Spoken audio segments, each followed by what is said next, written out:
Bonjour et bienvenue pour cette 60e édition du Salon international de l'agriculture.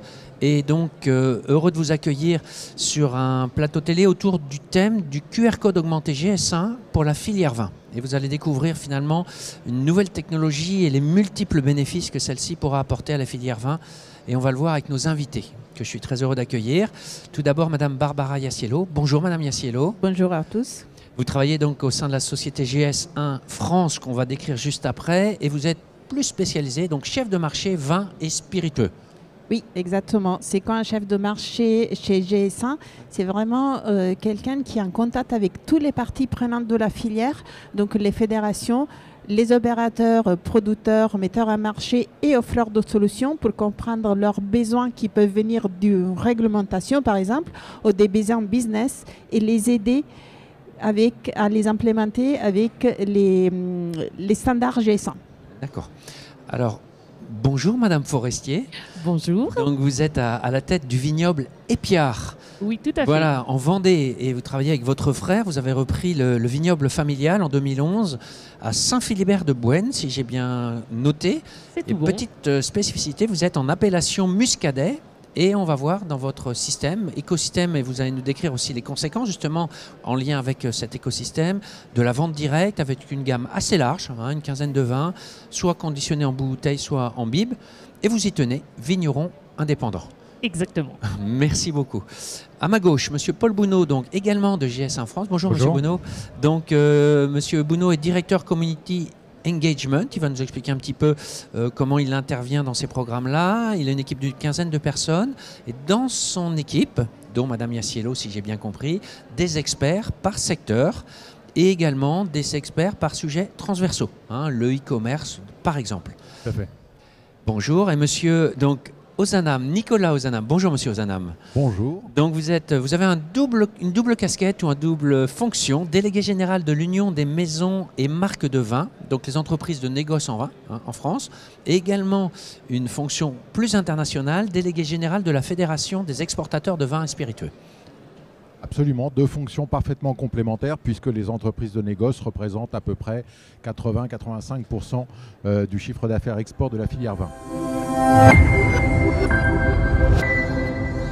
GS1 France, c'est un organisme de standardisation, neutre et sans but lucratif, qui fait partie d'une organisation internationale, donc GS1, qui est basée à Bruxelles avec un statut d'association internationale sans but lucratif, qui aide depuis 50 ans les entreprises, avec le soutien de leur fédération, à optimiser leur flux répétitif du quotidien sur le commerce et la logistique, à l'image du symbole de notre activité de standardisation, c'est le système code-barre, qui aujourd'hui évolue sous l'effet des réglementations et des attentes sociétales pour aller vers plus de transparence et de traçabilité avec notamment le QR code augmenté GS1.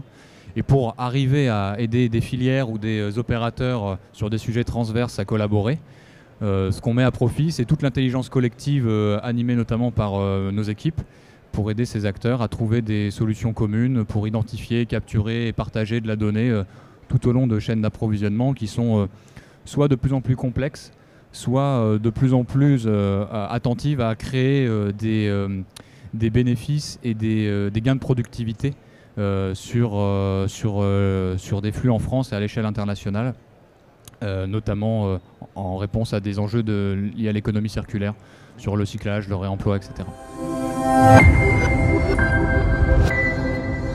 Qu'est-ce que c'est le QR code augmenté GS1 ? C'est un QR code où à l'intérieur, on retrouve l'identification unique, le GTIN, le Global Trade Item Number, le numéro à 13 chiffres que vous pouvez voir sur le code barre. Mais ce identification unique, il est encapsulé dans le QR code. Donc, pourquoi donc ça, c'est le QR code augmenté GS1. Dans la filière vin, il y a cette nouvelle réglementation. L'obligation, depuis le 8 décembre 2023, d'afficher des informations nutritionnelles, donc liste des ingrédients et valeurs nutritionnelles pour les vins et produits vinicoles aromatisés. Ce QR code, ces informations peuvent être partagées à travers un QR code. Donc, pourquoi utiliser le QR code augmenté GS1 et pas un QR code classique?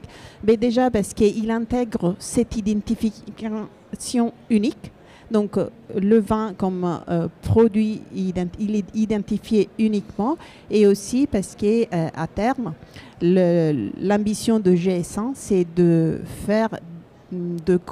coupler le code barre avec le QR code. Ça veut dire qu'à partir de la fin 2027, dans les magasins, les duchettes sont en capacité de scanner ce QR code et lire le prix. Et aussi, donc, avoir un QR code avec l'identification unie, ça permet aussi tous les sujets de traçabilité pour une bouteille de vin. La première des choses, c'est que le QR code en soi n'est pas une obligation européenne, c'est une faculté offerte par la réglementation européenne. Mais c'est une faculté extrêmement novatrice puisque c'est la première fois qu'une réglementation européenne envisage qu'on puisse donner des informations aux consommateurs par la voie d'un support dématérialisé. Et aujourd'hui, dans 99% des cas, ce support dématérialisé, c'est un QR code. Donc c'est une avancée considérable de ce point de vue-là.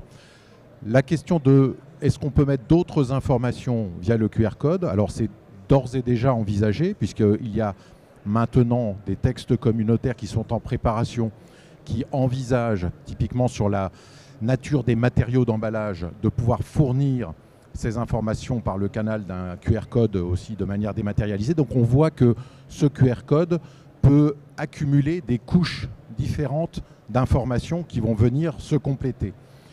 Ce que n'envisage pas aujourd'hui la réglementation communautaire, c'est qu'on puisse, d'une part, substituer aux mentions qui doivent être obligatoirement fournies par l'étiquette un étiquetage purement dématérialisé. Donc si on reprend l'exemple de cette bouteille, il y a tout un tas de mentions qui doivent figurer aujourd'hui obligatoirement sur l'étiquette. Elles ne pourront pas être purement et simplement dématérialisées. Donc on va vivre avec un double système QR code qui va s'ajouter à ce qui existait précédemment. Mais pour le moment, on ne peut pas coller sur ce QR code des informations de type marketing. C'est une volonté de la Commission de dissocier pour le moment la partie réglementaire de la partie marketing. Voilà. Donc ça, c'est l'état des lieux, si j'ose dire, au niveau intra-européen. Et soyons fous, rêvons un peu, mais si on dématérialise cette information, on peut aussi imaginer que demain, quand cette bouteille partira en France, bien sûr, elle est revêtue de cette information, en Belgique ou aux Pays-Bas de la même manière, mais qu'elle puisse partir aussi ailleurs dans le monde, vers un pays tiers, où les obligations de ce pays pourraient également être satisfaites par ce même QR code. Madame Forestier, pour vous au quotidien, quels sont les avantages de cette nouvelle technologie QR code augmenté GS1 dans son usage au quotidien, puisque c'est ce que vous êtes amené à faire? Nous, pour le vivre, c'est-à-dire pour pouvoir l'intégrer dans nos étiquettes, moi, c'est quelque chose que j'ai testé il y a peu de temps et j'ai trouvé ça extrêmement simple. Donc, comme je disais tout à l'heure aux personnes de GS1, effectivement, ça, c'est quand même hyper important pour nous, hein, parce que dans nos petites structures, eh bien, il n'y a pas de service marketing, il n'y a pas de service compta, il n'y a pas de service, on est le couteau suisse. Donc si déjà l'outil est simple d'utilisation, rapide, efficace, c'est un atout indéniable pour le choix.